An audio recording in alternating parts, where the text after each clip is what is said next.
Une cinquantaine de personnes se sont réunies en parallèle des commémorations officielles du génocide des Tutsis au Rwanda. Parmi eux, cet étudiant rend hommage à son frère, décédé en 1994. Depuis un an, Pacifique fréquente régulièrement le centre Iriba pour mieux comprendre son histoire. Quand on essaie de poser la question à nos parents, ils répondent que ce n'est pas encore le moment, qu'on étudiera ça à l'école. Ils restent silencieux. Le centre Iriba offre un espace de parole précieux et rare au Rwanda, parfois surnommé le pays du silence. Ici, chaque génération est libre de prendre la parole pour témoigner. Pour cette femme rescapée des massacres, c'est un remède. Ici, nous discutons. Parfois, nous rions, sourions, et après ces discussions, on se sent apaisé.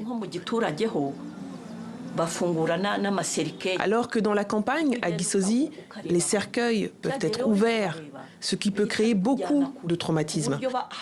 Les ambulances emmènent les gens à l'hôpital. Certains développent de la colère, de la haine, alors que c'est ce que nous combattons.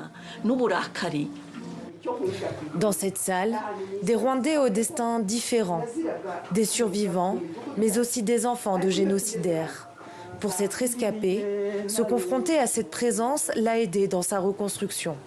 Je n'aimais pas vraiment l'idée de me retrouver avec ces gens à mes côtés. Ça m'était difficile et insupportable. Mais avec l'accompagnement que j'ai eu ici, avec le travail, les échanges réguliers, j'ai fini par comprendre qu'eux aussi portent des blessures. Et franchement, j'éprouve maintenant une réelle sympathie pour eux.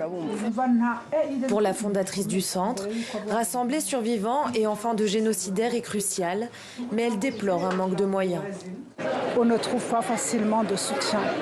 Donc, on a beaucoup plus de monde qui demande et qu'est-ce qu'on peut faire. C'est des besoins réels, sauf qu'on n'a pas toujours les moyens de l'assurer. 31 ans après le génocide des Tutsis au Rwanda, l'enjeu reste le même, transmettre pour ne jamais oublier.